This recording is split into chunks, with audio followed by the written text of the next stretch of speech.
The At Your Insta podcast is brought to you by Comictown. Check them out at www.comictown.net or search for Comictown Gaming Center on Facebook.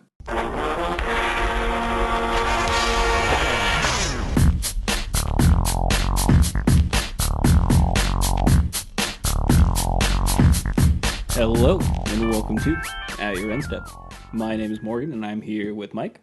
Hello. And Dave. Hey. We have a very special guest here as well, none other than Level 2 Judge JP. Hey, girls, hey. And he's been on the cast before, a way long time back, when we were going to GP Detroit. And that was a nice episode. You will probably notice that the audio quality is a lot better since we're not recording on a phone with an external mic on it. Or in a car. Or in a car. Very true. It was an SUV. Sure. To be, specific, yes. A vehicle. I mean, they're better for podcasting. Are they? I actually have no idea. I don't believe so. The acoustics. Yeah, no. You can't make that argument. We have another fun-filled episode for you guys this week. We do want to talk about some community things, mainly updates on Magic Online for leagues, which is pretty exciting. Of course, the banned and restricted announcement that we'll cover in detail. We'll talk a little bit as well about pre-release that happened over the weekend, and then we'll have a special segment with questions for JP, since it's not very often that we get a qualified judge on the podcast. We've never actually had a qualified judge on the podcast. Whoa. I was on the podcast before. We're trying to make a dig at Jordan here. Sorry. Should have been more exact. We should probably allow him to introduce himself a little bit and talk about himself. Sure. We'll move into that next. Read his Tinder profile. So, JP, tell us a little bit about yourself. Well, I am a level 2 judge, as previously stated, from here in Columbus, Ohio. Originally transplant from dear Lord all over Ohio. I've been there. It's nice. Yeah, it's a lovely state. You should go sometime. You should losing my train of thought here. Good God. I now work at Comictown here in Columbus as one of their full-time judges, and yeah. And I recently deactivated my Tinder profile, so there, Mike. Get wrecked. My apologies, though. It's always awesome to see JP at larger events, because he's pretty much the only judge that's dancing in between people. It's actually really impressive. Sometimes he just dances for the sake of it, but sometimes there's really crowded rows and he gets through it. And I don't think there's any other way to do it. He becomes almost like Serpentine. It's impressive. 10+ years of Broadway level choreography. There you go. So I don't have those chops, so more power to you, JP. I've got these weak ankles. Don't let me plie. Or sachet. That's a word too. I only got one. Don't travel down this path. You will lose on what words mean. Pirouette. It's good. Proud of you for knowing more dance terms. Congratulations. I did it. Triple sour cow. And now we're in Pretty figure sure that's skating. I'm pretty You're sure going to that's a go down figure this road with me, skating girl? Are you going to argue that figure skating's not dancing? Because that's really offensive to a large group of people. Oh, I'm so sorry. Your take? My take? I would much prefer watching figure skating to ice dancing. That stuff sucks. Oh, wow. You heard it here first, people. Yeah, sorry, all of our ice dance aficionado listeners that... not even a whole person. Literally, if you break it down statistically, it's the 0.5 of the people statistically that listen to us. Morgan just said that ice dancers aren't people. No, I mean statistically of our listeners. It's how the average home has 1.5 children and 2.5 children. However They're you the want 0.5. However you want to phrase it to make yourself sleep at night. Whatever. The listeners know what I mean. And if they don't, I guess I'm sorry. Somebody was probably going out wait, there's ice dancing? Someone is literally in the room right now. They have ice dancing posters. I don't know how you get those. And they're just delete and ban on our podcast. I think we can 1-star review. We can end this very short segment by saying Nancy Kerrigan was robbed in the '92 Olympics and move on. Absolutely. Fair enough. All right, let's talk about Magic Online then. They're changing sealed leagues and constructed leagues. Basically, what they're doing with sealed leagues is they're making them multi-stage leagues, which is pretty interesting. So, a total of 9 rounds, and then every the third round and the 6th round, you can get a pack you can put into your sealed pool and make it better. And it is optional for the pack, if I read that correctly, so you don't necessarily have to take it. But these are, going to be, friendly. They're not going to be the new competitive payouts that we'll talk about here in a second. It's going to run from April 18th to July 27th. But that's something that people have been wanting for a long time. Now, is this taking over the league, like the current league structure, or is this just another option for people to do? Because I read it as it was just another. This was another option that you could do, but they still have the other. I regular would hope leagues. it's another option. Yeah, one would assume that they wouldn't, take away regular leagues, regular sealed leagues, to just put this in here. But it's pretty interesting. I mean, from looking at the payouts, they seem to be relatively fair, at least comparatively speaking to how leagues are paid out right now. So, and the idea of like getting more product to add into your sealed pool is pretty nifty. Okay. Yeah, I just read it here. So this will be kind of another option. So Cool. if you're more competitive, you may want to stick with the Regular sealed the leagues. existing structure, but It's kind of nice. Everyone, likes getting like packs and stuff like that, and kind of feeds into that. It's pretty sweet. yeah, if you're in it for value, this is probably not the one. No, one for you. not You basically necessarily. have to go like X and O or X and 1 just to play in another one. Right. So But you are getting more product throughout the league, so Sure. maybe that's how they counterbalance it. right. And with constructed leagues, they're actually going to be adding a competitive constructed league. Now, these are going to have higher priced entries, but they're going to have better weighted payouts for the competitive player. And the all the prizes will be awarded to only players that have a winning record, and deck lists will only be published from competitive leagues as well. So there still will be a friendly constructed league, but when you're looking through, something like Magic, the Magic Online deck list website, or something like MTG Goldfish, you're going to start seeing deck lists populated from the competitive leagues instead of just the friendly leagues. And this is also going to be starting. This is going to be starting April 13th and run through July 27th. So that's pretty cool. It's nice that people are kind of wanting to have more of a reason. Competitive players want to have more of a reason to play leagues rather than play daily events that have better payouts. So this is a way they do it. They are doing it. Yeah, I mean it's whether you like or dislike these changes, they're not taking anything away. So, I mean, you could just ignore this and just go about what you have already been doing, but this gives you more options. So, I mean, it sounds like all upside to me. Yeah, no, I mean, I'm excited just from the standpoint of like, when you play in competitive leagues, then you have less of a chance of playing against some of the decks that are, you're not really prepared for, or like, some people even like, their 5-0s are littered with a couple of matches that it's like, well, is this, so I think even for testing purposes, like in the competitive league, then like you can really see if your list is up to snuff, and you get to play against more a little bit, I don't want to say better competition, but higher levels of competition. And you get more prizes too if you do well. Yeah, it's a more realistic representation of what the metagame Yeah, is. for sure. So this is all good. Yeah. So they just keep hitting it out of the park with leagues. Nice. And then the timeline of events are also changing for Shadows over Innistrad. Dave, do you have more information about that since you have it pulled up? See, they don't. I don't know what they were before, so it kind of just listed all the changes, but I don't. I don't know what it's changing from. Right. Let's see here.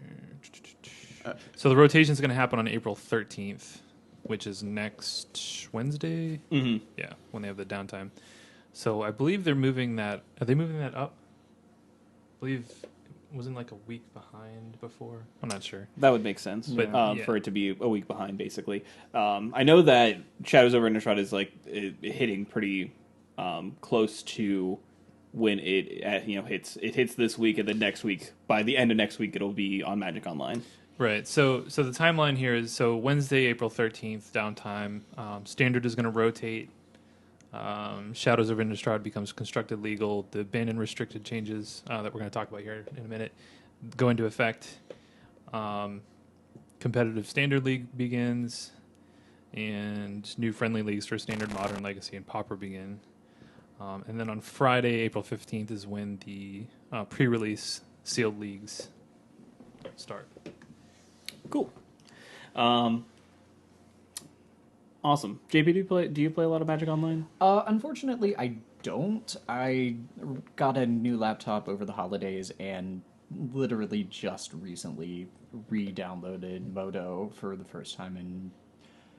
Oh, good lord! I think I was looking through my collection, and I think there were cards from Gatecrash in there, and that's the last time I used Magic Online. So, Nice. Recent. so yeah, it's been recently. No, but now that I have a decent laptop now, I re-downloaded it, and I'll probably be getting back on there. But really, all I get a chance to play and all I enjoy playing are drafts. So I'll probably just be using it as a draft bot. Yeah, Yeah. well, fair enough. That's all I mean, do. Yeah, with Shadows coming out soon, it's a great time to kind of jump on in and get started with it. Too true. All right. Moving on. So we also, this Monday, had some changes to some formats due to the banned and restricted announcement. And we'll review them real quickly. So we had Ivugan is now banned in Modern. Shocked. Yeah. Never saw that one coming. Ancestral Visions and Sword of the Meek are now unbanned Actually shocked. in Modern. That's the fun one for like the fact that like blue decks get things. Why blue decks get toys? That's fun. And for our vintage listeners, which I don't know why you're listening to this They're, podcast. they're left over from a couple weeks ago. Yeah, when we had Min on, yeah. Lodestone Golem is now restricted in vintage. So that does So- some things to shops. That's all Yeah. I know. So you get Black Lotus, Moxen, Time Walk, Ancestral, Lodestone Golem. Yeah, it's OP. That's like the Yeah. 10th. That's 10th piece of power, right? Yeah. Yeah. Basically. So I know there was a lot of discussion about this, and I tried to avoid it on like Twitter and stuff. But like I went and saw like if you look at Sam Black's article today, there's actually like a letter, like a short letter written in the comments about like how pros like him need to keep their like mouths shut about like vintage because they don't know what they're talking about and they ruin a format.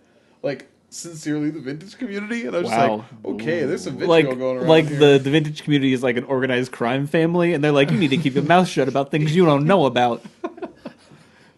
You'll be swimming with the fishes. Lodestone Golem was a dear friend of mine. How's he gonna feed his family? Yeah. What about his children? Come on. Now he's out of work. Okay, so Lodestone Golem's children, what are they? Uh, Because like it's a 5-3. Steel Golems? Yeah. I mean, Oh, it's but just, he only has one kid, though. You can only have one Steel Golem, right? oh, that's right. I mean, you can't forget his father, Precursor Golem. that makes that name sense. is actually unreal for that too, That makes sense. because it came before. Yeah. I actually want to read this to you guys because it was like really. Sam, please refrain from opining about vintage on Twitter, as you know nothing about the format. You have too much influence and direct channels of communication to committee members of the DCI. The restriction of Lodestone Golem has ruined the format and warped it towards combo. Please stick to formats that you know and understand, because your short-sighted blanking has ruined the game of vintage for a lot of players. The next 3 to 6 months of vintage will be awful, in part thanks to you. Sincerely, the vintage community. Wow. And it's really funny because like Sam Black has been playing Magic forever. Has definitely played in what would have been considered vintage back in like '94, which he has stated so on Twitter. And I would, why would I not take Sam Black at his word? So it's funny. Because according to this random comment, According to some random person on the internet. He represents the entire vintage community. That's I can see that. and I don't want to like absolutely pick on this person. Yeah, well, you Like, shouldn't shoot the messenger. Like I'm obviously. not, but obviously like there's some vitriol here over the perceived idea that certain players don't play formats, and I think the vintage, like every other community, legacy, modern, standard, like they sort of expect Wizards to step in when they have to. But vintage, I feel they already feel like they're sort of like the forgotten format from Wizards anyways. in like, the Wild West, so you it's can't like- police us. so yeah, so like I feel like there's probably a lot of like who do you think you are? Talking about this format, you've never even been here. Restricted a creature? You guys are dumb. I can't believe you. How could you do that? So let's dive into something that we are a little, better versed in, Modern. These are some huge changes. I mean, we kind of saw Ivugan, being banned. We knew that was happening. It was either going to be Temple or Eye, and the more time that went on, the more opinions shifted over from Temple to banning Eye. This, of course, still leaves the Eldrazi deck as being a potential thing that people can do if you want to. It is not as powerful. It's not as explosive. And then, something that kind of happens with this as well is Tron. Red Green Tron specifically does not have the end game that it used to have, where you could just continually tutor up, threats at the end of the game. You don't have your sweet target to get with your Sylvan Scrying. You kind of, it hurts the deck. It remains to be seen how much. I think Wizard says itself that it was a deck that was not necessarily putting up results in the first place, and they didn't feel like this was something that was going to be huge to do. Yeah, here's my thing on that. Like a lot of people were upset that or felt like kind of Tron just kind of got thrown in and kind of got screwed over by this ban. But like, I don't think Wizards wants Tron to be a tier 1 deck. Like, I don't think the Urza lands are something that they would never print these days. So I feel like if that ever got out of control, it would just be something that they would have to ban eventually. Yeah. So yeah, if Tron is an average, a below average deck, then like that's sort of it for the big lands deck. So like Scapeshift is a traditional ramp deck. Like you actually have to play spells to get. So if I'm not saying death, obviously Tron's still there, and there's other versions of Tron. Sorry, got a little smile on my face. I don't know why. Yeah, it's but, weird. Would you like to say something, Mike? Soon. But in all reality, I think I agree. Wizards, I think, is very happy because those decks, everyone thinks super combo decks are the most broken decks. But as we saw with Eldrazi, anytime you have a deck that can just go from, a high 2 mana to 7 mana. yeah, well, I mean, like the Eldrazi deck went from 2 mana to 8 mana with Eye of Ugin. You know what I mean? Like the way it was able to use it, and that is what's truly abusable. So, I think it's in line. I think they're when they say that they're sorry that Tron takes a hit, they mean it, but they only mean it in the sense that sorry players, but doesn't mean we're going to try and fix it. Yeah, I think hurting Tron a little bit isn't going to deter them from banning a card. Like they're totally fine with that. Absolutely. Is basically what we're saying. So Right. yeah, I mean, Ivugan was definitely expected. I personally, I thought that was going to be the only change. I did not expect any unbans. It was true for most people. Yeah, I think everybody just expected the format to go back to status quo, get us back to a format that's close to where Modern was before, because we're still kind of reeling from Splinter Twin being gone, and we still haven't seen a format that's been stable post Splinter Twin. All we've seen is these Eldrazi decks basically just run everyone over, and now we're in a format where we now no longer have Eldrazi, and now we're both experiencing a format without Splinter Twin, with all these blue cards. Right. There are a couple of reasons why I didn't think they would unban anything. Is because, like you said, we hadn't really seen what Modern's going to look like post Splinter Twin. Like it almost felt like it was kind of like a fake Modern for a couple months, where it's like, this isn't even real. This is just Eldrazi, just taking over, and then they'll fix it with the next one. So I thought they would just take out Ivugan, see what the format's going to look like, and then maybe, as we've seen in the past, they tend to shake things up before Pro Tour. Maybe wait until the next Modern Pro Tour, if there is one. I mean, anyway, but to shake things up. And people always speculate on what are they going to unban this time? And every time, people always want things to be unbanned, and it seems like they never really do it. So I was surprised to see not just Ancestral Vision, which people have been calling for forever now, but I was really surprised by Sword of the Meek, to be honest. So yeah, it'll we'll be see how that goes. Yeah, it'll be really interesting where the format goes. I think Ancestral is lower on the list of shock. People are excited for it. I'm excited for it. But it isn't a card that just immediately comes in and dominates. You really have to build your deck around it and know what the card's strengths are. Yeah, I mean, you could play that card and be dead before it even resolves. Yeah, well, in this format for sure. Yeah. Conveniently 4 turns is the time a lot of decks will kill you in it. Right. But more than that, people are already oh, I want to play Goblin Dark Dwellers, which may very well be good with the card. Don't get me wrong. But you already have to have one in your graveyard. So maybe you discard it to Jace, but then one has to resolve. In Legacy, every time I've played, Ancestral Visions, it's been great. But it's also because it has a second mode, which is exile a blue card to pitch to Force of Will. So you don't have that sort of secondary mode. So it'll be interesting to see what best takes advantage of it. People are like, oh, well, you can just play the counter draw strategy. It's can you though? Because the decks can still go under it. You got to be really careful here. So I think some of the decks I've seen already have been a little ambitious with Ancestral. But I mean, that's not a bad thing. By all means, be ambitious. But I don't know. Recognize what the card's strengths are. I mean, you also just have the fact that in Legacy you also have a card that allows you to cast it for free, and also get a 2/2 into play. Now that is possible in Modern as well. You've got to play some really bad You Cascade do cards. have to play some bad Cascade cards. Ardently. Yeah, but I mean, like, none of them give you a creature. None of them just like hold the deck together. Which in Sultai, Shardless Sultai, I think Shardless Agent is a huge portion of that deck. Obviously, Is it? It's only half the name. You got me there. But I think obviously the more surprising thing is Sword of the Meek. Sword of the Meek is a combo with Thopter Foundry. This is a way to get as many Thopters and 1 lives as you have mana in play currently. If that makes any sense. It is pretty good. And it's more than good. It's resilient.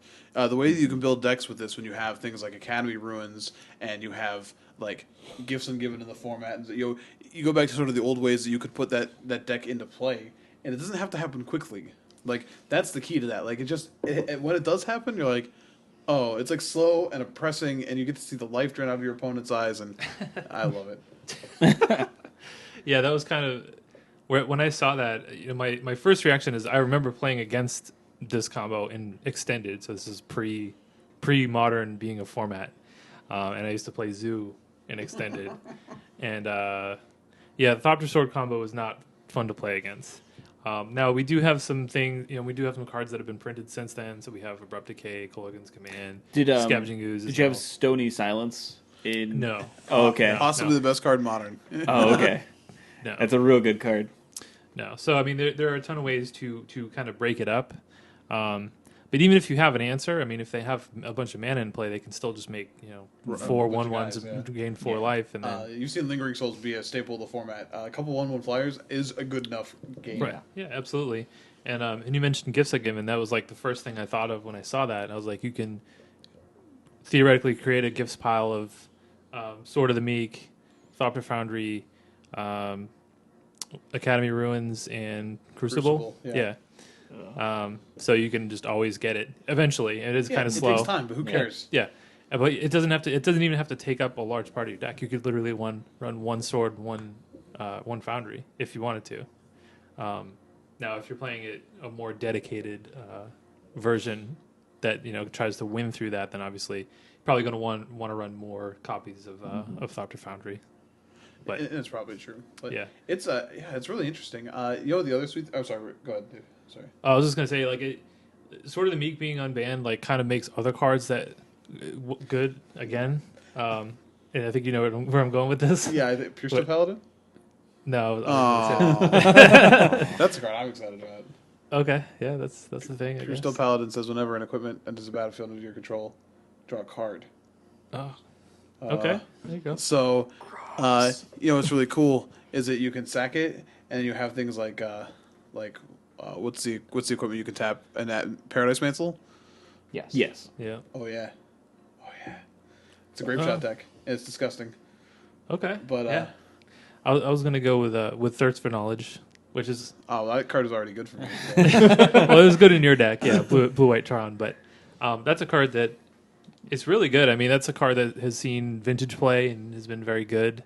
Wasn't But it restricted in Vintage at one point, I have no idea. or it Maybe. might still be restricted in Gifts Vintage? was restricted in I Vintage. know- I thought Thirst It's no was, longer. too. Fact or Fiction was. Thirst? I don't know. We'll look it up. Yeah. Anyway, but I mean, that's a card that is really powerful. But obviously, you have to play some number of artifacts that you're willing to discard in your deck. And Sword of the Meek, Thopter Foundry kind of encourages you to play more artifacts, more things like signets, stuff like that, where you might have some random artifacts in your hand that you can pitch. So I expect that card to start seeing more play. Sure. Yeah. So research done. Thirst is not currently restricted. Boo. So, but yeah, if there was an unbanning that would make me put away my little Jeskai sentences for a while, bringing Thopter Sword back would definitely be right at the top of the list. My mind did not go to Gifts Ungiven first. I think mine went to a slightly more obvious place per where the prices are right now, which is probably Tezzeret Agent of Bolas. Yeah. I saw, I think it was Pascal Maynard. Yeah. Yeah, I think they had a versus video. Yeah, he did a already. versus video with Caleb Durward. Durward, where he was playing Tezzeret Thopter Sword, and deck looked super, super gross on that playlist. Yeah. Like that. Now, of course, we had a very brief conversation about what's the right number. Everyone's going out and buying play sets of this card. I think even in that deck, he wasn't playing the full 4/4 of both. Yeah, I Thopter mean, and you Sword. look at the top 5 cards a lot. I don't think you need all 4. Yeah. Yeah. I mean, Yeah. you only need one sword to get the combo going. So Right. I mean, if you're playing a more dedicated version, you probably want at least a couple.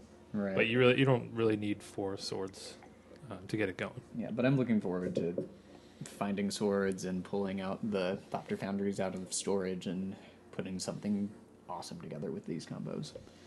Yeah. So it's definitely exciting. It's definitely, I think we're not going to see the same old modern that we saw before. It's definitely going to shake things up, which is it's pretty cool. And I think it's a good thing. I think that if they just, Bandai, I like that company. yeah, they're Bandai Namco now though. Yeah, so. yeah. Oh, that's right. Yeah. If they just did that, then the format just doesn't have a good blue deck, or you have Jeskai, and that's probably the closest thing. But if that's even competitive, that is yet to be seen. You have Green Black X being good, and then you just have like a super fast format, right? You just have like Infect, you have Burn, you have Affinity as being like probably just the best decks, and then that they kind of power the rest of the format.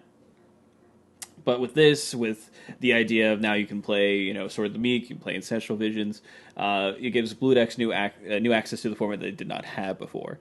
And whether that's enough or not is yet to be seen. But I think it's a good change because we need sort of a breath of fresh air from, Eldrazi winter. And I think these cards allow that to happen. And it encourages people to, like, try and brew and not just be like, well, I'm just going to play this. So Though I think a lot of them did just go, oh, I think I'm going to play this. yeah, So, I mean, it certainly made me happy. yeah, because your deck's good now, So, or at least better. so Eldrazi's gone. Greed Red Tron got like neutered essentially. Yeah. So there's not a lot of huge mana decks to worry about. So like even the amount of Blood Moons expects to go down, which that card wasn't that good against me anyways. But like at least one, if not two, really bad matchups are gone. Plus I get to play the new cards. Yeah, Yeah. feels good. You're like, oh, Thirst is really good. Yeah, it's always been good. Right. So, do we want to talk about just kind of the winners and losers and Well, the these- losers are, oh, you meant decks. the winners and losers in modern. I'll put my weird vendetta list away. Yeah, your burn book. You have a burn book. Is that what that is? Yeah, Weird. it's pretty fetch. Stop trying to make fetch happen. Just for the proof that we've all seen Mean Girls at this table. Dave, you seen Mean Girls? Seen parts of it. It's fair, close enough. That's a weird thing to say. I want you to understand. What parts have you seen? You don't have to answer that question. As your legal counsel, you don't have to answer that question. Is butter a carb? Anyway, so obvious loser Eldrazi. Deck will still exist. Don't know what variation is the best after this. Probably not blue white. Probably something with Wasteland Strangler. Probably. So black white, I've seen a lot of people say is still good. And you know what? Wasteland Strangler is really good when you can process something. It is awkward against like the control decks. They may not have a target for it, They have Ancestral Visions. but you still need a target for the make. I don't the care. I'm make- killing my Wasteland Oh, Strangler. okay, fair enough. If that's worth Preemptively it, counter your Yeah, draw three. it's Yeah. like whatever. if that's enough, then that's enough. Fair enough. So I see a lot of people maybe going towards that build of that particular deck. Tron, as yeah. we already reinforced, red green Tron specifically is going to be somewhere. They're going to lose a lot of the power. They still have a lot of stuff going for them, but if they don't have a late game, it's kind of hard for them to be able to win games that they normally couldn't. Yeah, I think losing Eye for Tron definitely hurts it against control, and I feel like some of the decks that are going to gain in popularity are going to be a lot of the control decks. So it's like it's kind of you're losing your best card against control, and control got better Yeah. for Now, Tron. So it is oddly important to note that the Thopters that Thopter Foundry makes are blue. They have a color, which is important for Ugin, the spirit dragon. that's a thing. Yes, correct. Which I'm sure Mike is very excited about since you get to play Ugin. I do get to play Ugin. That guy's cool. Cool blue Thopter tokens you have there. It'd be a shame if something happened to them. Ugin's as cool as the colorless side of the pillow. What are some winners? So decks that probably win from this. I'm not done with the loser. Yeah, me Okay, neither. sorry. I'm still got a loser I'm gonna too. say Affinity. Yeah, I think. yeah, because people are going to play more Artifact Tape. Yeah, if it's possible to see more Stony Silences in the format to break up Thopter Sword, you're probably going to see it now. Yeah. And people have more decks to board in that card against. So Correct. I know I'm probably not going to be playing Blue-Red Tempo anymore, but if I were, I'd probably be playing more Shatterstorms and stuff like that. You've literally said this every single time we've talked about Modern. I don't believe you. No, I'm not. No. You can't. That was next on my loser list. Until there's an event where you have the chance to not play it and you choose not to, it doesn't matter what you say. You've said Okay. this so many times on this cast. You said It's it all. next on my loser list. All right. fair enough. Well, then say it. All right, Blue-Red Tempo decks. Cool. lose out on this because mostly I think because I expect Jeskai control to be pretty big, and it was already a pretty tough matchup, and because they can 1-for-1 are your threats, and then them getting Ancestral Vision, just being able to reload is kind of the nail in the coffin. Yeah, for sure. I'm also going to say Escape Shift. Escape Shift does not deal well in a format where it has a ton of hard counters, and decks that can run hard counters with Ancestral, but they also do not if they ever get in a position where they can't kill you with the combo immediately. There are a lot of decks where that deck could go very long, and eventually it's going to get you. But if the blue decks have Thopter Foundry Sword, well then they're just gaining incremental life every turn. So all of a sudden, the deck that you're both dirtling, all of a sudden that deck has the ability to not dirtle anymore. So Escape Shift sort of loses out on the blue decks that sort of rise as well. So now you could argue maybe they just play Bring to Light and Ancestral Visions themselves, which is adorable. But I think it's really important. If the control decks can just sit there and start gaining incremental life, then Escape Shift has a real tough time getting through their counter magic. I also think the card Snapcaster Mage loses on this exchange. It doesn't interact very well with obviously Ancestral, and Jace interacts much more favorably because you can get rid of extra copies. You can't, obviously, same issue, you can't flash them back either way. But most of the lists I've seen that have started with Ancestral as their draw card have, I've seen more Jaces already than I've seen Snapcasters, because you just want to be able to filter them as opposed to trying to Snapcaster them back. I kind of disagree with you. I think since there'll be more blue decks, I don't think there's any reason why you can't play Jace and Snapcaster in the deck. No, you can, but you just said Blue-Red Tempo decks are worse, which are the decks that are aggressively playing Snapcaster Mage. A lot of the other control decks play not for Snapcasters or not Snapcasters. The Thopter Foundry Gifts decks, that's not a Snapcaster deck. A lot of the blue decks. Yeah, right. Tezzeret is not a Snapcaster Right, deck. that's So I'm true. saying I think Snapcaster, overall numbers wise, does lose. Okay. I guess to a point, the blue decks that did exist were relying on Snapcaster as their card advantage. That was kind of like the Ancestral Vision card. Right. Different cards obviously, but that took that role. But I don't know. I still think it's going to be one of the best cards in Modern. You might see a little bit of a the drop card's off. bad, but I definitely Right. think you won't see it as often. Okay, that's fair.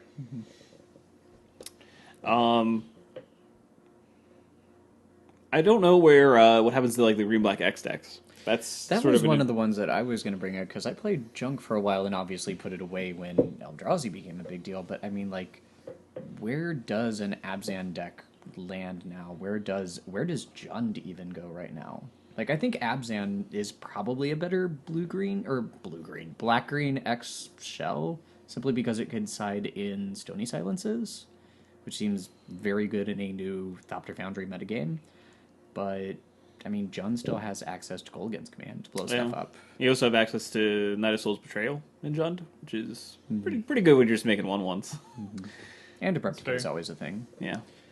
I think like Ancestral Visions hurts them more than anything else. Like the blue card, like the blue mages getting like a draw 3 is like that feels real bad if you are a green black X mage. Yeah, it's kind of the same reason why those decks suffered when Treasure Cruise was around. Yes. Now, Treasure Cruise is much better, but it's kind of the same idea, whereas like mid-game you get to pull ahead. Like Jund and Abzan just kind of want to...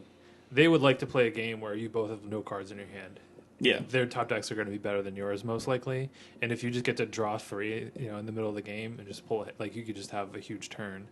And for those that haven't actually like cast Ancestral Vision, it kind of feels like cheating because you draw 3 and then you're like, You draw oh, I got to a draw card. for my turn too. Oh, sweet. It's pretty gross. I don't know. Every single time, like the Jund or Abzan decks are supposed to be bad. They're just not. They're Yeah. just not bad. Like I said, it could just have no effect on it. Yeah, I don't think Good. it's the biggest loser out of all the decks we've talked about, but I think they get hurt. I think they're definitely worse than they were because Ancestral Visions is very good against them.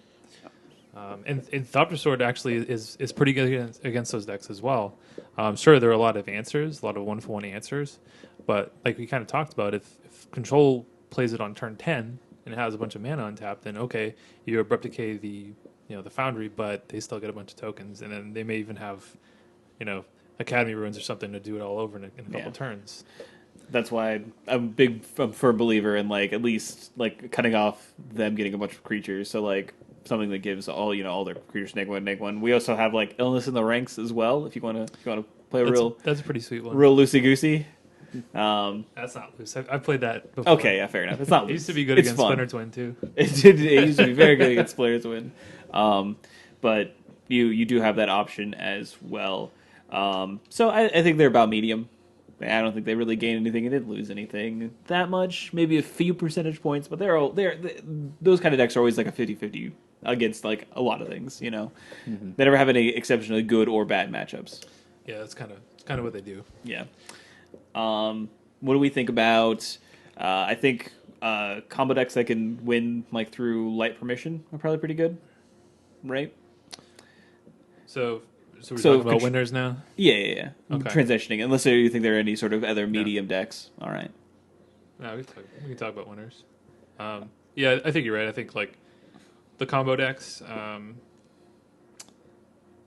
don't know if they necessarily get that much better, but there's certainly that's the way. Like, if you don't want to play an Ancestral Vision deck, you can just I'm going to play a deck that can kill you before you even get to unsuspend that. I think you just want us to say Ad Nauseam is a good deck choice. I don't know if it is because like an early like Remand or something like that can definitely set you off kilter a lot. And it's definitely a deck that you can get a lot of velocity with, but I don't know if you can necessarily always beat like an early like interaction spell a lot of the time. If you're on the if you're under the gun by turn 1 Ancestral Visions, then you only have a certain amount of time to work with, and your opponent is probably going to be able to have something to interact with you before it happens. So it could still be fine, and I'm glad that we didn't see like a Simian Spirit Guide banning, because that would hurt a whole lot. That would hurt my whole body. But I think like it still could be fine. It's not the fastest combo deck that's out there though. Even like when you think about combo, like Infect is the combo deck. Burn is basically a combo deck. I don't know how those decks fare post this. I don't think Infect gets any worse. I'm sure. It certainly doesn't. Like any deck that can kill before an Ancestral, even Yeah. like if your opponent goes like, all right, you're on the play and you're like play a guy and they're like, all right, exile Ancestral. You're like, oh, that's not gonna happen. LOL. Like you used a card and a turn to do that. Oh, you're so dead. Burn gets playable. I think you can start playing Burn again if you want, because you don't have to worry about people trying to chalice you. A lot of the decks that are playing Thopter, I will say this: a lot of the decks going to play the Thopter Foundry combo can play as many timely reinforcements as they want. So just throwing that out there. Yeah, Card's sure. still disgusting, No, for sure. I mean, but I think Burn does get better. it does improve. And then what else? Lantern Control gets better. think it's better. They mentioned a slight fear of it in the actual announcement for this. That it can the Thopter Foundry combo can slot into that deck pretty harmlessly, but they said that that it's been so lowly represented. So it'll be interesting to see, like, because that deck, whenever it's shown up by a competent player, like, does wreck a lot of strategies, and can wreck like even the dirtily strategies, because like it doesn't matter how many cards they have in their hand if they can't break through the lock. Sorry about that. But yeah, so I think that deck does get better. Yeah, that makes my life sad. Inside, that makes my body hurt all over. That one does, because I don't want to ever play against that deck because it sounds miserable. Yeah, I would assume that deck got worse though, because it kind of preyed on the Eldrazi decks that are more than likely not going to be around in big numbers anymore. Though I mean, it was a deck prior to Eldrazi, I Yeah. guess. It can play the Thopter Sword combo, but like it basically just speeds up the clock. It doesn't really make it any more of a lock. I guess in a way it can prolong the game a little bit, but it is kind of slow. I don't disagree. If Wizards has already has their eye on it, like this is a thing, we'll monitor it. That I think it's kind of telling. Yeah. So. See, for me, I think of. I agree with you. I also thought about the Lantern Control, but I feel like Lantern Control already has Gear per Aether Grid, which does almost exactly the same thing with the pieces they already have. So I don't understand why they But put. it doesn't gain life. That is true. That's I think the main issue. Is Yeah. it doesn't gain life. So decks like Burn and stuff can like put them to a low life total, and then like the top of the deck can get really hard to control at times, especially with fair. fetch lands. So It's all wild and crazy. so like if your win condition is essentially like you draw your card for turn, attack with your Thopters, then play your card for turn, and then but the gaining life I think Yeah. makes Burn immediately feel like a better matchup. So that's my only Yeah. thought there. Okay. I do think Jeskai Control gets a huge boost. yeah, from obviously. I mean, blue decks become playable. Yeah. Congratulations. Well, I feel like Jeskai was like already borderline tier 1. Like it was pretty good. It's never not playable, but it's also Yeah. like I don't know. It never felt like I'm going to. It felt like you were playing just a green black X deck because you're like I'm not gonna have any super great matchups. I'm not gonna have any like super bad matchups. I have game Yeah. against everyone, and that's why I'm playing this deck. Yeah, I mean, it definitely has the tools to slow down the fast decks. I mean, you get to play things like Path to Exile, Lightning Bolt, Lightning Helix Yeah. for stuff like Burn. So, I mean, it has some ways to slow the game down. And then Ancestral Vision is just the perfect card for that type of strategy. Modern really, for as big as the card pool is, there really aren't that many good card draw spells. I mean, you have Sphinx's Revelation, but it's really slow for the format. Well, they had some good card draw spells, but they were too good, as it turns out. Poor Treasure Cruise. yeah, right. But I don't know what you guys are talking about. I've been playing Thirst for Knowledge and Six Rev in the format. we for yeah, years. we get it. Thanks. I just Thanks. people only just start now to realize that the cards are good. Not you know? every deck can generate 7 colorless mana at some point in time during the game from 3 lands. They all could if they tried hard enough. if you believe,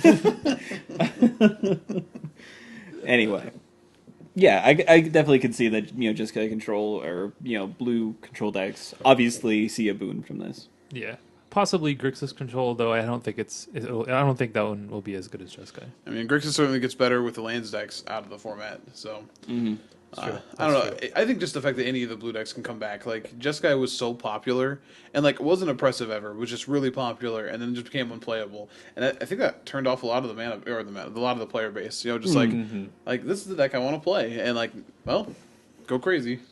It's here for you. All of this here before you. This great cornucopia. What do we think about just the the zoo type strategy? What do we think about that? Does that do anything? They may benefit for at least at the beginning, just for the sheer fact that people won't feel the need to play. Like people were all in on like Supreme Verdicts and lots of removal spells to try and beat the Eldrazi, and anything that killed an Eldrazi could kill a kitty. So that deck was certainly getting punished there. Yeah. So maybe just with the sheer fact that the other aggressive deck, has now been dethroned, maybe it can come back, but it wasn't that great in the first place. So it'll probably continue to carve out its small little section of the metagame and purr contentedly or something like that. Awesome. We think about Abs and Company. I guess that's another like tier 1 deck that we haven't talked about yet. I mean, it gets to play a lot of good sideboard cards for any of these matchups. You know, it was one of the few decks that had resiliency against the Eldrazi deck. You know, that showed out towards the end.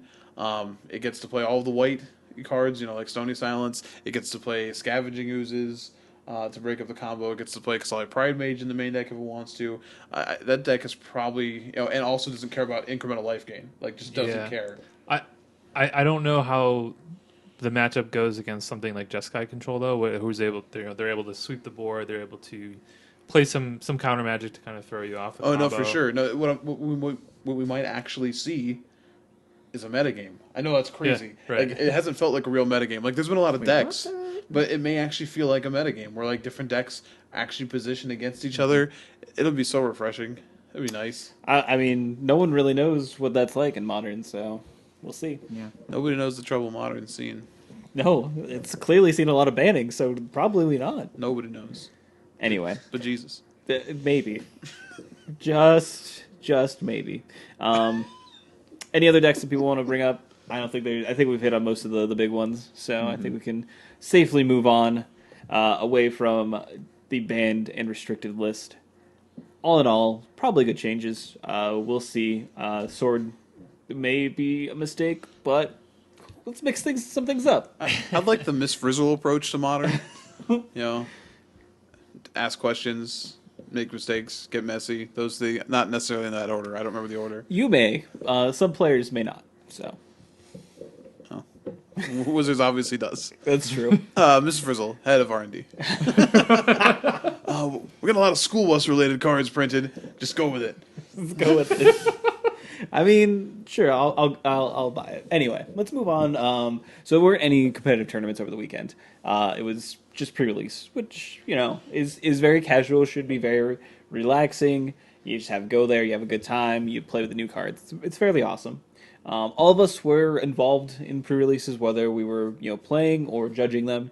All of them. All of them. Aww. And it was a lot of fun. I enjoyed. I only did one pre-release. I wish I would have had a chance to do more, but alas, I did not. What do we kind of think about the experience? We'll start with Mike.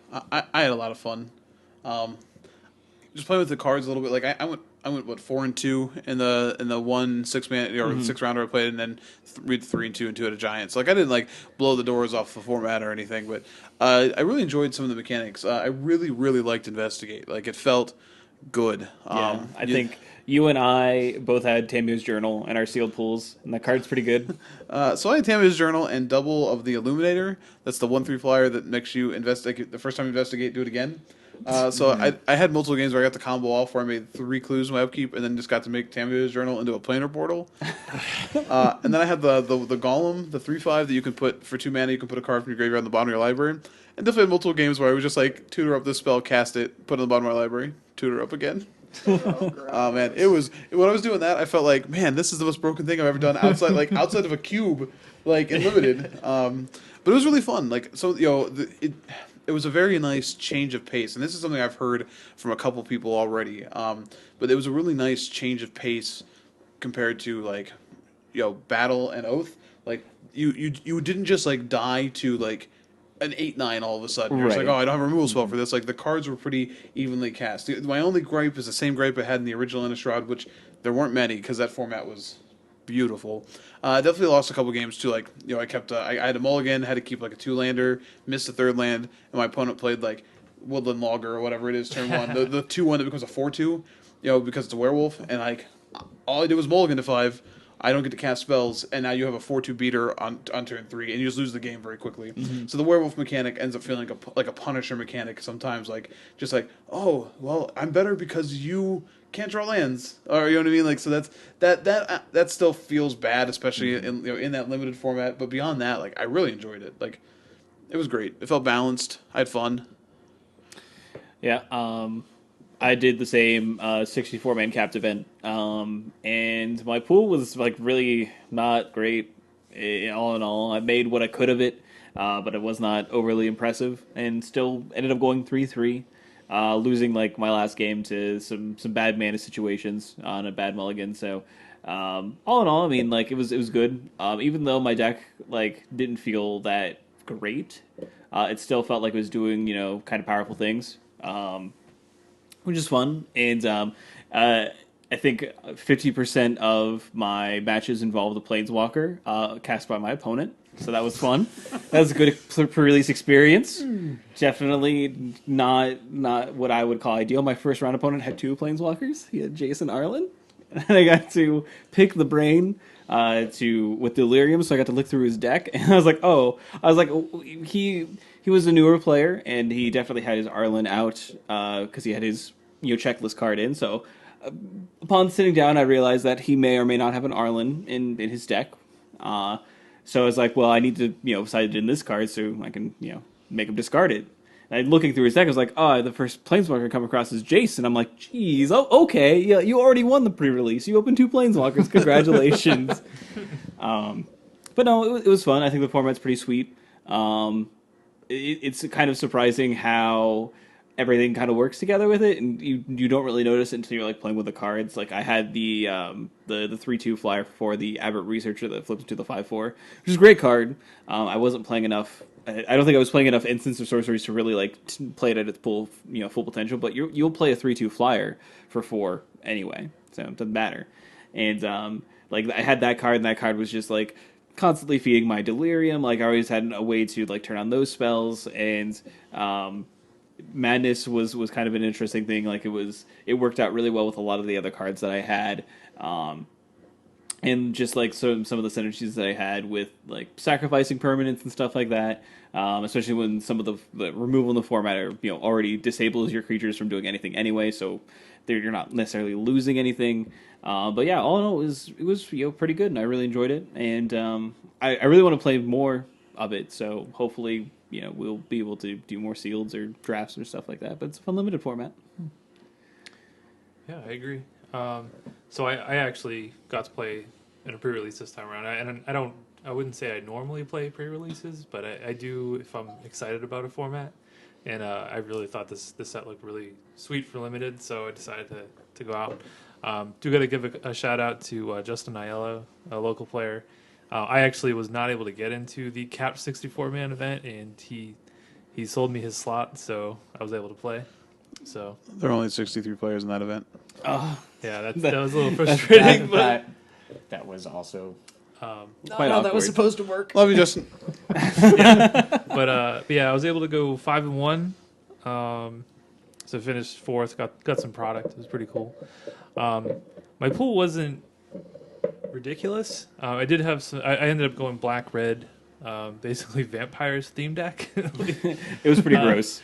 Though I had a couple bombs. I did have Mind Rack Demon and Elusive Tormentor, which were both great. But I only had 1 removal spell in my whole pool. Or being black and red, you would think I would have more, but I just had a single Reduce to Ashes, which is a pretty mediocre removal spell as well. So I had to rely on a lot of combat tricks and stuff to kind of act as removal. And I was missing a lot of the kind of the payoff cards that you would get for being a black red madness.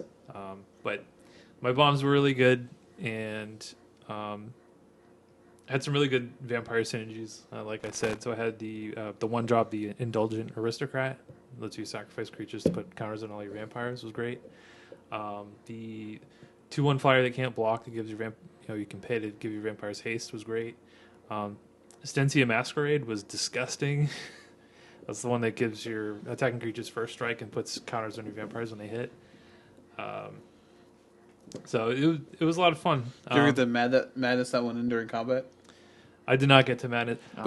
So I had a couple Blood Mad vampires in my deck too. So I had some sub Madness cards. I had an Incorrigible Youths, but all of my Madness outlets were sorceries. So I had 2 Tormenting Voices, which were awesome, but it's a sorcery, and I had 1 Macabre Waltz, which is really good, but again, it was a sorcery. So I didn't get to do any shenanigans really. I guess the coolest thing I got to do was mid combat, discard 2 cards to return a Ghoulsteed. So I put in Incorrigible Youths and blocked. That's pretty sick. But that was the trixiest thing I could do with the Madness cards. But yeah, it was pretty cool. Deck building was interesting. Had a couple Delirium cards, so Mind Rack Demon, obviously. You want to try to hit Delirium with that because it'll kill you fast. So some of the decisions were interesting. Like I chose to play multiples of what was it? Uncaged Fury, which is the 3-mana instant that gives a creature +1/+1 a double strike, which is, in my opinion, is pretty mediocre. I don't think it's a great trick or anything like that, but I needed more instants in my deck to try to hit Delirium more consistently. And I ended up playing one of the 1-mana artifact that you can sacrifice to deal 2 damage, which I don't think is a great card by any means, but it can get you to Delirium, so it was kind of, makeshift removal. Also a rule spell. Yeah. Kinda. I ended up boarding it out a lot though. Oh, well, whatever. It was pretty bad. I'm so sorry for you. Uh, 5-1 at pre-release, whatever. Yeah, Delirium was interesting because like I only had a couple Delirium cards, but they were both like disgusting because the one was the Fallen Angel, the White Fallen Angel, so you can like. Or you could sack a creature, give it +2/+1, and I had Descend Upon the Sinful as well, or Fisherman. Whichever language Descend you're Upon the looking at. Sinful Fisherman. Fisherman, yeah. And that one, so that one you really had to do some work to get Delirium. Like you wanted to actively so that was sort of a fun mini game, like trying to like sequence your cards so you could put things in the graveyard and get the most effects out of it. So I don't know. Delirium felt interesting. I think you could probably Sealed is probably a little more difficult to build around Delirium. Whereas like obviously in draft, if you took like a Mind Rack Demon, pick one, then you might start taking like certain cards higher than others to try and get there. So, but it was fun. Like I thought the format itself was just really fun. Yeah. So, what was the? Do you have any like super weird judge calls on new cards? So the 2 most frequently asked questions were with the first of all, I never know what the names of cards are. I just know what the cards do. So there was the 2/5 spider that can block 8 additional creatures. Watcher of the Web. Thank you, Watcher of the Web. So, Judge, I blocked multiple creatures with this. How do I deal combat damage? I was just like, well, you're ordering the attackers similar to how you order the blockers. And then the other question was, Judge, I'm getting this spider is blocking like 4 creatures. 2 of my creatures have trample, and I have enough to do lethal between the other 2 creatures that don't have trample. How does this work? And the answer is the way you want it to. I could get into highly mechanical reasons for why this works. Let's just say it works the way you want it to. You get to trample over the damage. So that was the first most asked question. Second most asked question was, how does Madness exactly work? That was the other thing. Like, when do I choose to cast it for Madness? Does Madness avoid timing restrictions? Just lots of questions about Madness in general on the weekend. I knew there were a couple of people who were like really upset about the timing restrictions. I mean, that's sorcery. Yeah, but Madness says, I don't care. yeah, I thought it was interesting that because I know the Judge blog had a post. I think either Dave or Morgan had posted to our show chat, but it was talking about will it ever be okay to shortcut like Madness the way that it's been designed now? And it's like, no. Like, you will not be allowed. If you shortcut Madness, you just don't cast the spell. So, That's a problem. So be careful with that. They said that obviously there's situations where you're like, all right, I'll cast this. And like if somebody announces that and puts it in there, that'll be pretty clean. But someone just like discards it, it's like, all right, I'm going to pay the Madness amount. You're like, oh no, you made a mistake. You made a boo-boo. It's definitely still an ongoing discussion. Right now, yeah, it is pretty hard line, but I think that's something that may change depending on how things occur at some upcoming tournaments as far as the discussion of policy. Maybe on when that. Jace leaves the format, it'll be a little less murky. Yeah. Yeah. Unfortunately, I don't Yeah. know if you heard this, Jace is never leaving the format. They actually decided it's going to be Evergreen. Evergreen Jace. Yeah. New Evergreen mechanic, Jace. Like Magic Origins will rotate out, but you can still play Jace. Yeah. It's kind of Just- like old extended, yeah. but you could still play dual Yeah, lands. he's Evergreen. Not- not- Like, I don't know what to tell you. Please don't do that to anyone. So, were there any cards in general that you felt good playing, and any cards that you felt like should be good but were not? So, Skin Invasion is a card that I thought would be pretty sweet. It's obviously pretty situational. If you're behind, it's not the greatest thing. But I thought there would be enough situations where it would be 1 mana 3/4. It was a little bit tougher to make work than I thought. It was still okay, but it wasn't really good. I had the blue instant Aeon Flux, or is that Yeah. or is that the MTV TV show? I don't. That is the TV show. But they also made a live action movie of. That was really bad. Yeah, the blue cloud shift. Yeah, I thought that would be really, really sweet. And it was just okay. Like I even had a number of spirits to make it work with, and like it only costs a blue. But the way the removal works in this format, like they're rarely trying to actually blow you out with removal, so you're rarely able to like get them with it. So I'm sure the card is still fine, but I felt like in sealed where I was just trying to get too much value out of it, but like there weren't a lot of chances to just like get your opponent because the removal doesn't lead to board states like that. So Yeah.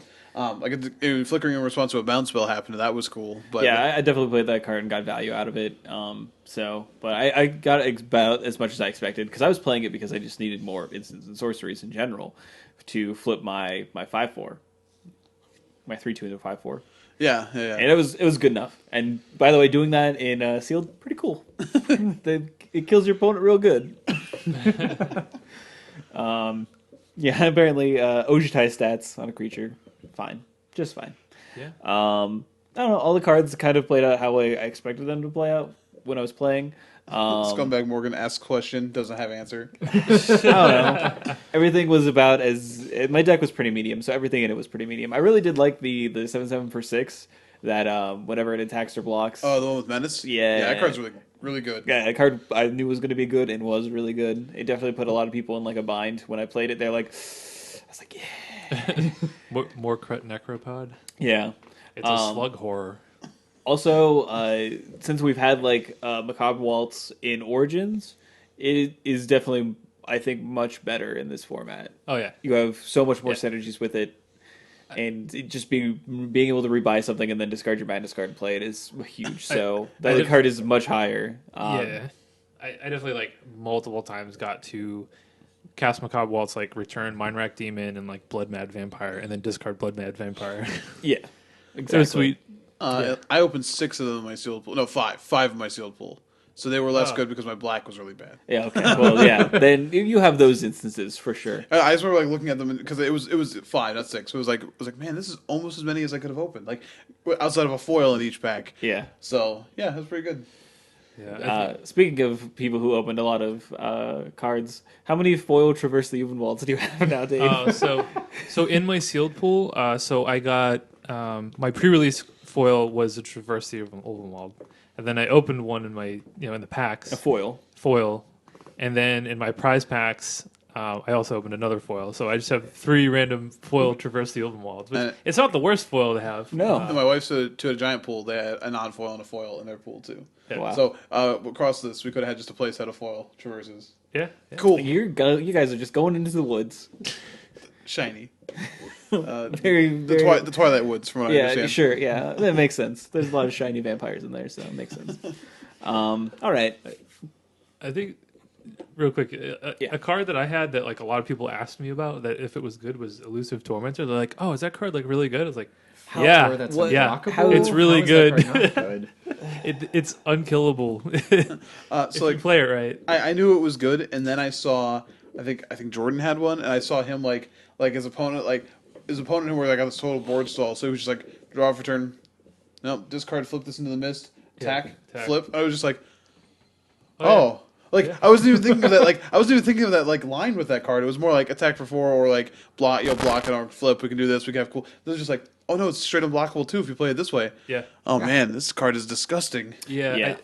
I got to do that a couple times. Got to do. I guess that was like really the only enabler, quote unquote, that like let me do madness things at instant speed. Though it's not really the best because you don't always want to transform Right, it. right.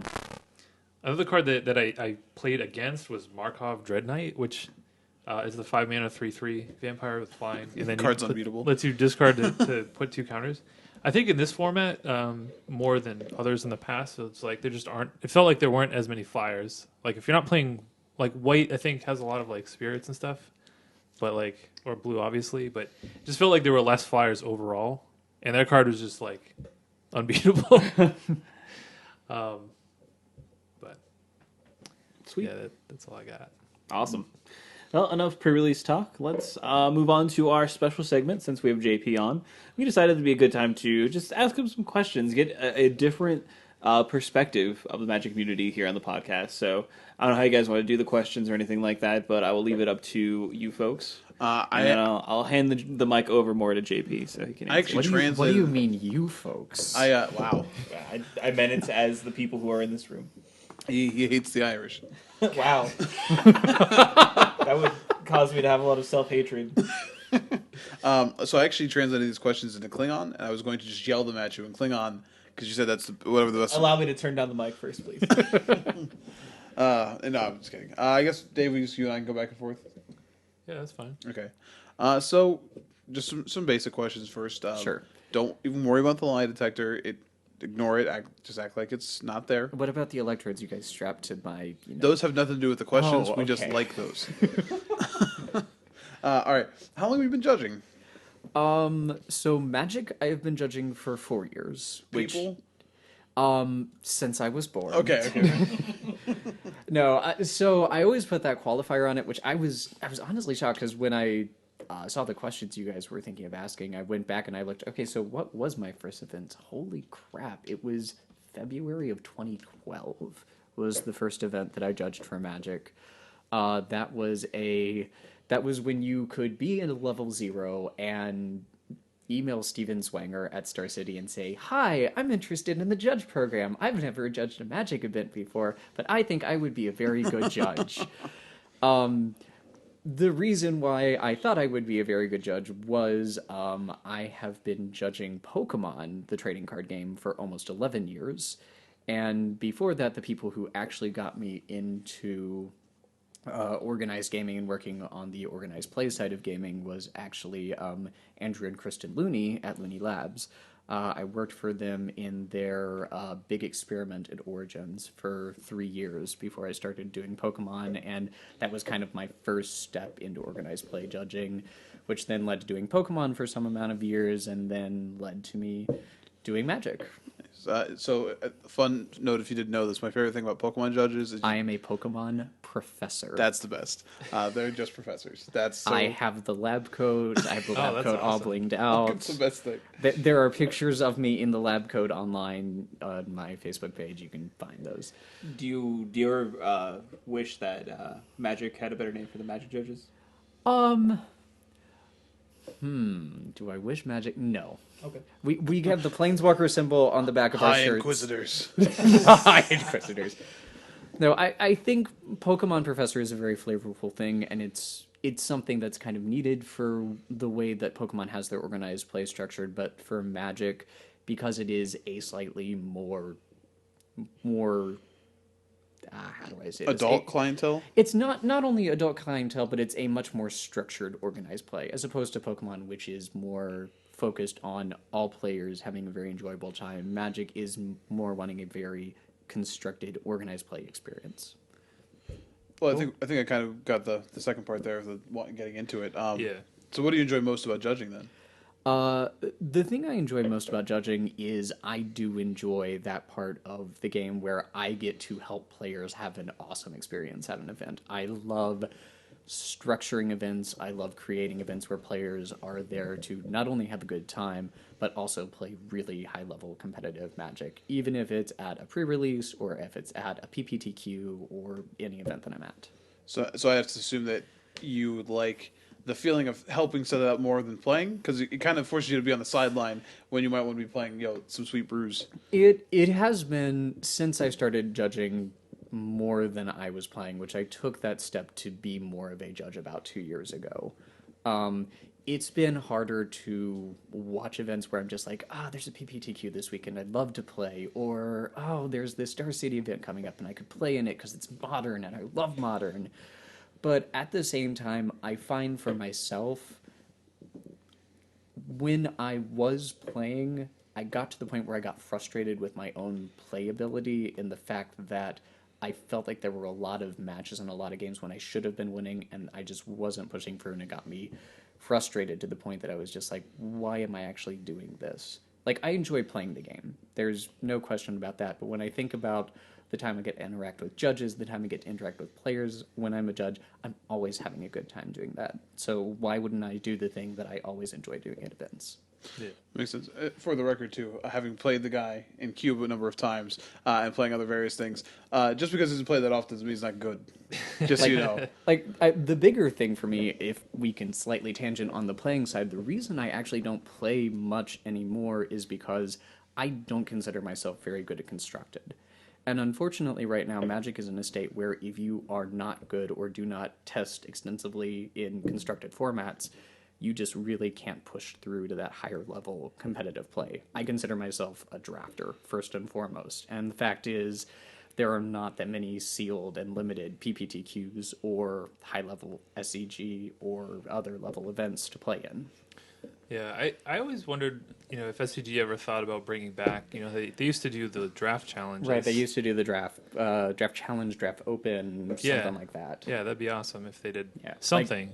But Like if that ever became like a day 2 format, like day 2 Steel, done, not working Sundays anymore for SCG. Yeah. I'm going to be playing in some number of events.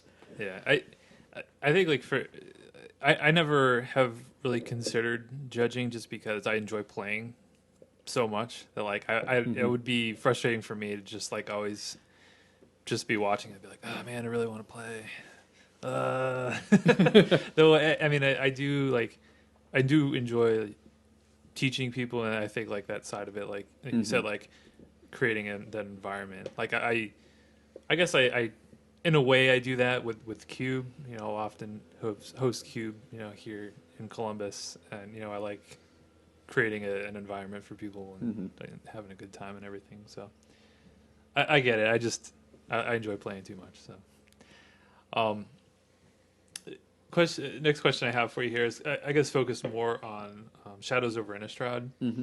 So, I guess compared to some other sets that we've seen recently within the last couple of years, how challenging are the mechanics versus some of the other sets that we've seen? Yeah, I actually got asked this question by someone at the pre-release, and as I was thinking through it, I think the last time that I've had this level of challenge and complexity in a format at a pre-release was probably going all the way back to Gatecrash. We had both Evolve and Extort in the format. Both of the mechanics are not quite as intuitive as WotC designed them to be, especially with Evolve having an intervening if in the middle of the keyword. I know I'm getting super technical for some of you. Read the comp rules. They are your friend. If you haven't read the comp rules, yeah, they're dense. They're still your friend. But yeah, it's with cons, the biggest challenge was Morph. But as soon as you know that Morph doesn't use the stack, just the triggers that occur when it turns face up use the stack, is set very easy to explain. You go back, Theros. Heroic was very straightforward. Monstrous was very straightforward. What was before Theros? Oh, before Theros, we're into Return to Ravnica block. Yep. So we're into Gatecrash where there we you go. have those complex mechanics. So, I mean, it's been 4 or 5 years since we've had something as complex as Shadows for me to judge. I think that just the mechanics of Shadows too, they're all very different. Madness is so much different than double-sided cards. Is so much different Oh than gosh, double-sided cards. Yeah. Forgot about double-sided cards. Because, by the way, as a heads up, I'm head judging the Comic Town Spring Classic this weekend. Ding. Hashtag plug. It's a 2K tournament. You should come out and play some Standard.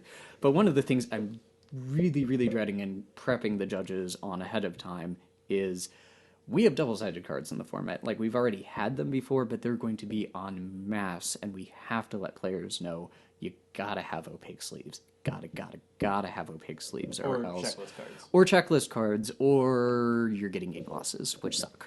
And to be fair, since we've had Origins in the format, people are probably pretty used to checklist cards at the very least. The players who had access to those planeswalkers do. Now we have commons and uncommons that a lot of newer players who are just getting into playing Standard now have access to these double-sided cards more. We're going to be seeing a lot more of them, and I'm really hoping players get the message before the first week. Get checklist cards, get opaque sleeves. I still don't understand why people wouldn't want checklist cards are wonderful because then you can just keep your cards in perfect fits where they flip really easily and you can't damage them in any fashion. Especially if you want to play with your cool I want to play with my $100 Jaces. Why would you ever want to shuffle them when you don't have to? So yeah, no, I agree. And they can be nice and perfect inside a top loader. Yeah. Was there any confusion with clues, since it's kind of a token that we haven't really seen? We haven't really seen like tokens of non-creatures. Gold. Yeah, I we was have about to gold. say gold from Theros. We had gold from Theros, Okay, but that wasn't like a common right. thing. Like that was on like Guild and King Makar the Gold Curse, two Two rares. premier. Nope, not. I mean, I mean, they were. I mean, they were gold encrusted. They had to be premier. Yeah, that was bad. Thank you, Mike. Ugh. It was bad even for your taste. All right. But no, clue tokens actually, players seem to understand very, very clearly that this was just a token that went on to play. It was an artifact, and at any time it can pay 2, pop it, and draw a card.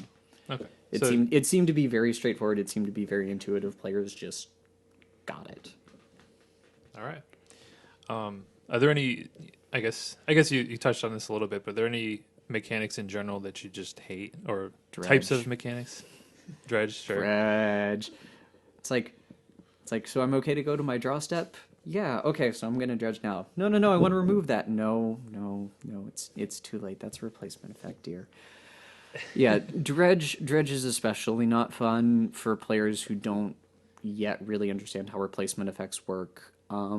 Another one I think that's going to be real tricky right now is going to be Madness. The amount of people who just discard the card to Madness and don't pay the cost, it's going to be astronomical in the first couple weeks, and that's going to be painful to see players lose because they don't 100% understand how a mechanic works.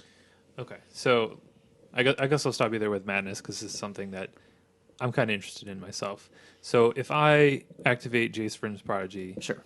and I discard Fiery Temper. Sure. Now, if I already have 5 cards in my yard, am I transforming my Jace before I'm paying the cost of Fiery Temper, or am I paying the cost? Like, do you have to finish resolving the ability, or is that a separate trigger? This is something that'll probably be pretty common. Let me look up how Jace is worded, because it's actually going to affect. So you already have 5 cards in your yard. So Fiery Temper is not card 5. Right. Or so, Correct. okay. Yeah, we'll just say, for this example, Okay. we won't get into any weird Jace trigger things. With For those who can't see what's happening right now, I'm tapping vigorously on my phone. Draw a card, then discard if you have 5 or more cards. Exile them, return to the battlefield face up. Okay. So you have 5 cards in your yard. You discard Fiery Temper. Madness goes on the stack, or Madness triggers. It's not on the stack yet because you have to finish resolving all of Jace's ability because it's Right, all okay. one connected ability before you can even cast Fiery Temper. So Jace is then going to see that there's 5 cards in the graveyard after resolving the discard, which is to Madness. Madness triggers. Exile Jace, return him as Jace Vryn's Prodigy. Then Madness goes on the stack and you have the choice of whether or not to pay the 1 red or not. Okay, gotcha. So it's similar for things like Tormenting Voice, where you would draw the 2 cards before paying any Correct, costs because for you the still discarded have card. to. Actually, no, you would not draw the 2 cards before casting the card. Because the issue is the payment of the cost of that card is to discard a card in addition to paying the 2 mana. So the spell is going to be on the stack, and then Madness is going to trigger Okay, on top of it. gotcha. This is a difference. Yeah. All right, so yeah, I'm getting something out of this too. That's good. It's good to know. Yeah. I feel like it may not matter as much at your FNM or pre-release and things like that, but if you get most into judges are going to be like, we're going to just slightly out of order sequence this. We're going to make sure everything works right because we're at regular. We're not at competitive where we're going to be like, no, technically there's no possible way that the stack is going to work like that. Okay, so I know that we're kind of going off on a tangent about Madness here, but I Yeah. feel like this is a good discussion. So I guess as a judge, if you get a judge call, so if you have a situation where somebody kind of does things out of order, are you kind of looking at the intent, or like if we haven't really moved past? I guess for me, it's going to depend on what rules enforcement level that we're at. Right, so Like, we'll if- say competitive. So we're at competitive. Someone is casting Tormenting Voice and drew 2 cards and is now trying to do 3 to something. We'll take that for an example. I'm probably not going to be okay with that, just because they've already resolved the Tormenting Voice, which to me says that they've already moved past the point where Madness has triggered and they can actually pay the Madness cost. So the card with Madness is now back in the graveyard, Tormenting Voice is resolved, and we're moving on. Okay, that's definitely good to know. Yeah. especially if you're playing in any competitive events, like the Spring Classic hosted by Comic Town this weekend. Ding. And I think the bigger thing to emphasize from this discussion is if you have a question like this, you can either A, talk to the judge when it happens in the match, or B, between rounds, go talk to the guys in black and say, hey, what happens if this situation pops up? What would actually happen?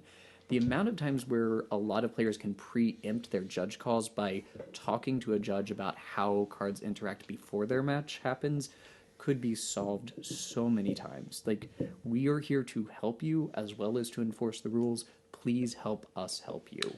Yeah, I've definitely have done that many times, especially if I'm playing a deck that I haven't, tested a lot with, and maybe don't know all the interactions. I'll be like, just so I know for future reference, how does this interact with this card? Oh, okay, good to know.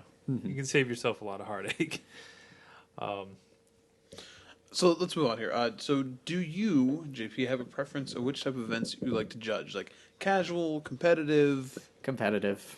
Like 100% competitive. I love doing the weekly events at Comic Town. Nothing against that, but where I have the most fun is when I'm either at an event where we're giving away a lot of product to players, judging at competitive, or I'm sitting there on camera watching people play for the semifinals of an open. You can see video. If you go back through Star City's archives, I haven't done it in about 6 months, but you'll see a lot of videos with me sitting there with a headset on, watching people play on the SCG streams. And for me, that's where I have more fun, where I see people playing at a very high level of Magic, and I get to watch a very high level of Magic at the same time that I'm helping people have fun playing a high level of Magic. So then, like, is your mindset different? Like, so like your mindset from a pre-release versus an RPTU, or your mindset like when you like talk to a player at a competitive level versus like you talking to a player at a casual level? Like, what's the difference? Like, how do you approach the situation? So for me, it goes into event prep, because I always spend at least some amount of time before events, regardless of what they are, doing some sort of event prep. If it's for something, let's take the pre-releases for this weekend, for example. Before that event, I spent a lot of time with rules and understanding how the rules actually worked.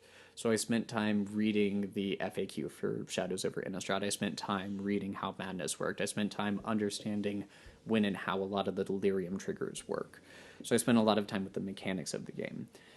At competitive, I don't have to worry about that as much because most of the players understand the mechanics and I don't have to worry about explaining the mechanics to them.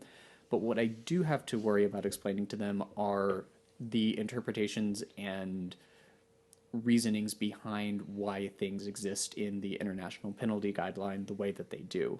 So I spend a lot of time with policy for competitive events. I read over the MTR, I read over recent changes to the IPG, like the new Mulligan error penalty that is now new and now exists for the first time this weekend. I have to be able to explain both to the judges who are working this weekend what that penalty is and how to write it up and when do we apply it and how do we apply it and what's the fix if that happens.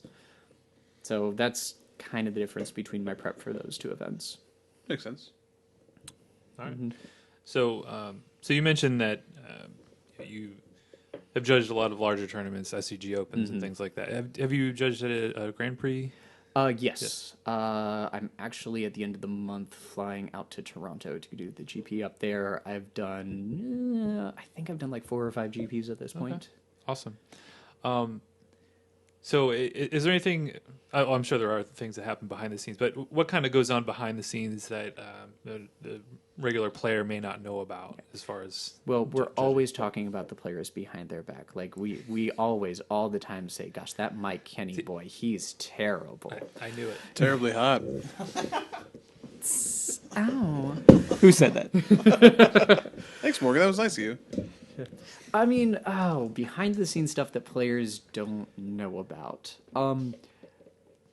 A lot of the stuff that happens at events is, yeah, we're there and we're talking about, like, we're always talking about the rulings that are happening, talking about what's happening on the floor, keeping a pulse on what's happening in the tournament. But at the same time, we're also talking to each other about policy and talking to each other about interpretation of policy and how certain things are being handled now and how they could be handled better. So we're always talking about and trying to find ways to improve the judge program at these larger events. Because that's really where the policy has the most impact, is at these larger events. And if, as judges, we can start finding ways that help and benefit the players more or in a more intuitive way, we want to try to talk that through and figure that out. All right. And I guess at these larger events, what types of challenges do they present? Other than just being larger in scale, is there anything else that makes it I more think difficult? the biggest challenge of those larger events is the team structure does get absolutely huge. Like, we have different teams behind the scenes. We have a team that's dedicated to making sure your pairings and your match slips gets out. We have a team of judges who are dedicated just to doing deck checks throughout the tournament. We have a team of judges dedicated to making sure all the matches get done as quickly as possible at the end of the round. And when you get to GPs, SCGs, those teams are absolutely huge. And so you have a lot of judges all working together towards, one larger goal. And so that's one of the big challenges, is making sure you can have that team managed or work as a team player if you're just part of that team, and network with everyone to get all the tasks done for the event, as opposed to a smaller store level event where you, one person over there, do all the deck checks, and you, person over there, here are the pairings, go put these on the pairings boards, come back, here's the match slips, and it's just one person who's in charge of that. Do you prefer being the one person, or do you prefer working on the teams? I think anyone who's ever been at Comic Town for any event knows that I am more comfortable being a one-person do everything for the 124-person pre-release event judge than I am delegating and being the team leader or member of the team. It's something that's a fault of mine, and I need to learn to work as well in the team environment than just on my own or working as a singular person. All right. So you talk about the magic world of judging, how much you enjoy it. So how does one become a judge if they're interested? You said all you had to do was send an email. It's like, I just kind of want to judge your event. But you can't do that anymore. It is structured and much more cleanly now. It Yes. seems. Well, first you must pick a blade of new grass by a still lake and blow gently, and as the hum occurs, a judge will come down from the hill and will drink from the crisp, clear blue water. Or what you can do is talk to a level 2 judge. Glad you enjoyed that. I really did. But yeah, talk to any judge, actually. If that judge can't help you, they will pass information on to a judge who can help you. Specifically, if you're interested in joining the judge program, you have to be tested by a level 2 judge, which I am, and of which we have 1, 2, 3. We have at least 4 or 5 here in Central Ohio. We're all people, so we all have some amount of lives and jobs that surround the Lies and slander. I mean, I am one of the lucky ones. My job right now actually is partly I am a magic judge. And that's one of the best jobs in the world for me, frankly, because I love being involved with gaming every single day of the week in some way. So for me, it's great. I get to be a magic judge for my job. That's wonderful. But sometimes I may be working with someone on their certification and I just can't help you out at that time. I can say, hey, I can't help you right now, but I can get you to this other judge at this other store who will help you out. So talk to a judge, talk to specifically to a level 2 judge. If you actually go on the Magic Judges blog, you can find the Great Lakes region. That's the region that Ohio is a part of. Or you can go find your own region if you don't happen to be in the Great Lakes region and find out who your regional coordinator is, who your area coordinators are. Talk with them. They'll find you someone to help you get certified. As far as what you can do before contacting those people, definitely go to judge.wizards.com. You can log in there using your DCI number and the password that's connected to your to your Planeswalker points profile. when you get on there, there's actually a section of exams, so you can take some practice tests, see what your score is on easy practice tests, on the rules advisor test. There's also a level 1 practice test that you can take. And then when you go talk to these judges, you can say, hey, I scored these scores on these practice tests. And that can give them an idea of if they need to work with you more on rules or if they just need to see you at an event and see how you do judging. So you have to go through the Wizards website. So basically impossible. All right, got it. It's judge.wizards.com, so Okay, it's maybe not that one's better. entirely I impossible. feel like the Blade of Grass thing may still be the cleaner option. I thought we were gonna have to like pick a starter Pokemon, but I think that's probably if I want to become a professor. always Charmander. It's always Bulbasaur. That's fine. Charmander. I mean, whatever. I'm just gonna take my Squirtle and you guys can leave me I alone. guess Squirrel's I have medium. Pikachu, I guess. I heard you like Mudkips. No, Squirtles. Don't bring that trash to me. The No, one comes no really Gen good. 3 starters, really? No Gen 3s. I But don't it want. I don't becomes want. water and ground, and that's really good. I don't care. I don't want to hear nothing about no other gens. No Totodiles, no Mudkips, and The Cyndaquils? no Cyndaquils. No. Whatever, man. I don't I even don't know know. what you guys No- are talking about. no- Gold and Silver are still like the best Pokemon games that were ever made, so that's fine. Well, you can be delusional if you want. That's I fine. will be. I was actually going to say like either Heart Gold or Soul Silver, but we're tangenting slightly. I mean, Same difference. Have you not played Pokemon Snap? You may have got me there. I like Dave was just picking at his fingernail, but it looked like he was like one of these. But yeah, he has never played Pokemon Snap. Yeah, you I, do. don't, but- I don't even know what that is. It's Like, Pokemon. All you got to do is just throw the apple at the electrode. It'll be fine. it's you are a photographer, so you are Oh. snapping And pictures. it's like a photo safari for Pokemon. It's actually. I just want to know. It's actually a great game. It's actually really fun.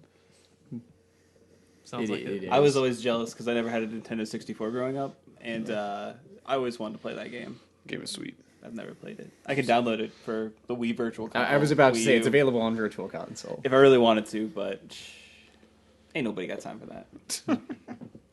Anyway, thank you so much, JP, for answering our questions. I hope that we definitely answered a lot of people's, kind of mysteries about the judge world. And it's always important The to... enigma. The enigma that is the judging community. Now, something that we didn't have on here in our questions, but what are some of the benefits of becoming a judge? The benefits of becoming a judge. And not just like physical, but like actual like non-tangible things you can reap from being a judge. I won't lie and say there aren't actual tangible benefits of judges. We obviously, for judging, we do get some form of compensation. I'm sure everyone at this point has seen the shiny things that we get online. But as far as the intangible stuff, one of the biggest things I always stress is community. You get to be involved. Like, as a player, there's definitely a strong player community that you're a part of, but when you're a judge, not only are you part of the player community, but you're also part of this larger international judge community that's very connected, and you start seeing a lot of the same faces at the different events, and you start to get to know these people who don't necessarily live near you, but you literally are talking to or working with on a weekly or monthly basis because you're in the same country at the same time, judging the same very, very large event. It's also one of the biggest leadership growths that I've personally had. Like, before I was more or less a full-time Pokemon judge, I was also an educator. And for me, yeah, I had a lot of leadership skills in the classroom, but I definitely have become a better leader since I started working as a Magic judge. Like, I can see how I was in the classroom when I started teaching and how I was in the classroom by the end of when I was working in the classroom. And it's such a different person, and it's such a better teacher and a better leader because of the work and development I had in the Magic judging program. Awesome. That's awesome. Yeah. I think it's something that a lot of people may not, see on at face value, an actual benefit that you can have by participating in something like the judge program. And if anyone has any questions for me after the stream, you can find me at judge_JP on Twitter. And yeah, I'd love to answer questions from there if anybody had any further questions after the cast. You did say stream, and I appreciate that you think that this could ever be produced No, live. We're, but we're live right now, right? Sorry, I did You- say stream. Holy no holy one crap. wants. Actually, people. I can't say no one wants that. People probably do want that, but they don't know what they actually want. And we can barely hold it together for this amount of time. And you don't even know what happens before or after. It's dark Well, times. At least we're not hitting the 4-hour mark or whatever this week because the Palooza got a little Long- loopy at the long end. in the tooth? It's Yeah. not a palooza. No, sorry, this is not the JP Judgeapalooza, unfortunately. Judge of Palooza. I gotta say, Game like, loss. Game loss. Game loss. that was great. The Paloozas take a lot out of me. I can't do it anymore, man. I'm getting old. Too old. We're doing it. We're like Too old to Palooza. too old to Palooza, man. I don't know what to tell you. Can we please put that down somewhere? Because that has to be the title of the next Palooza, right? Like, Sure. For Eldritch Moon, it'll be Too Old to Palooza. too old to Palooza. I got home at like 1:30, and I was just like, That's I was just done for the rest of the week. My whole sleep schedule was thrown off. 1:30. Really? I go to bed at 2. I was about to say Yeah. that's what time I go to bed. We're probably less. I gotta get up at 6:30. Man. Yeah, we're less responsible. Oh, poor unresponsible adults. Yeah. So let's go over some of the stuff that's going to be happening over the weekend. So we have the Star City Games Open that's going to be in Baltimore. It'll be a standard open with Shadows over Innistrad Standard.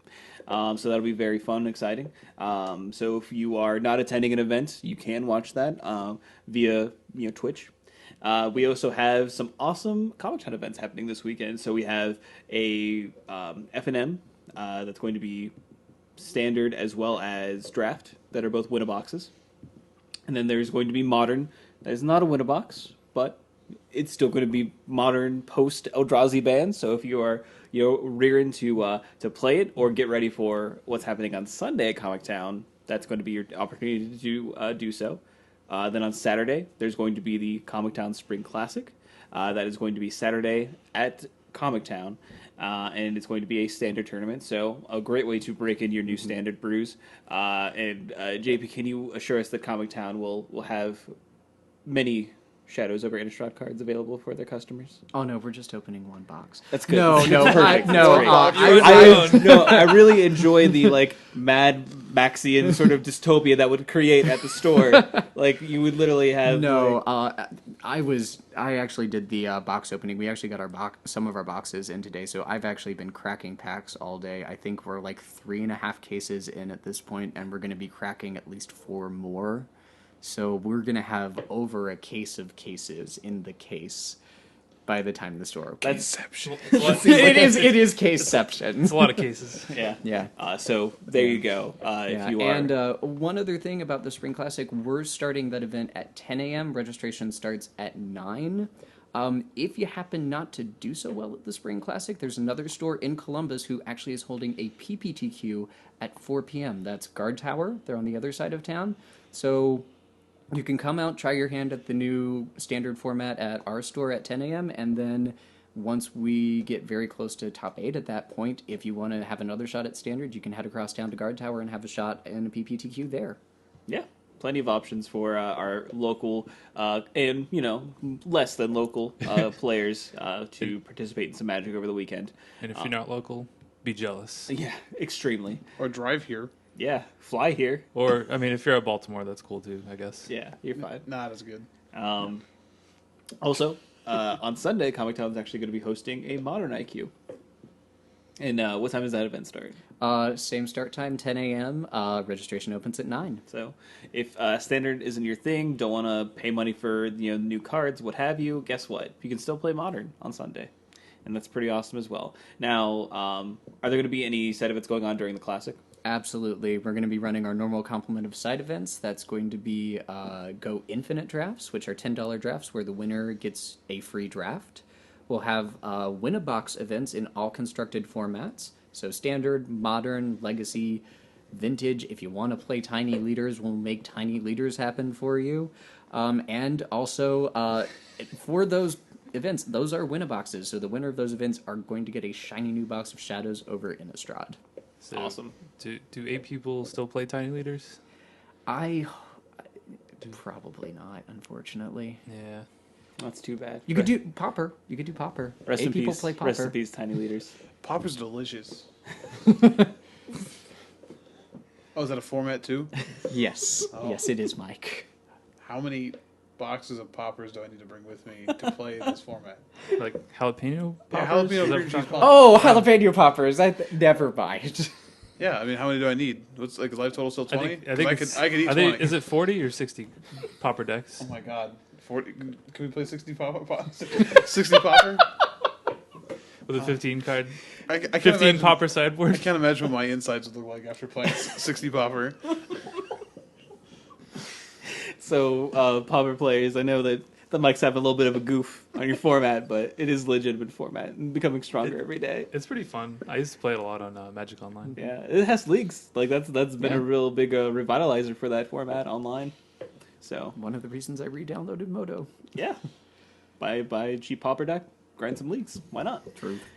But that is everything happening over the weekend. So we do again want to thank JP for coming on the podcast. My pleasure. Of course, if you want to follow up with us, we are on Facebook. You can find us at facebook.com/@yourendstep. We are also on Twitter. We are @yourendstep. So you say it like @yourendstep. It's really great. We also have a Gmail email address, which is @yourendstep@gmail.com. So feel free to reach out with to us with any sort of feedback or anything that you want to see on the cast. JP, you said you also had a Twitter. Yeah, I'm on Twitter @JudgeJPA, and you can also email me at judgejpa@gmail.com. Perfect. And you can also find our podcast on MTGcast, which is also a great repository for many other fantastic Magic podcasts that you can always check out.